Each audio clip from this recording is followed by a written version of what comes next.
Hello दोस्तों, मैं हूं आपकी दोस्त कैंडी डॉल और ये है आपका चैनल बच्चों की दुनिया।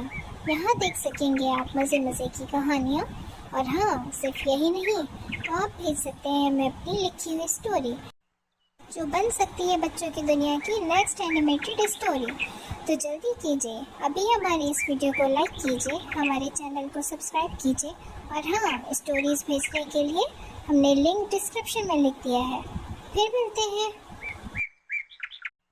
हेलो दोस्तों, मैं हूं आपकी दोस्त कैंडी डॉल और ये है आपका चैनल बच्चों की दुनिया।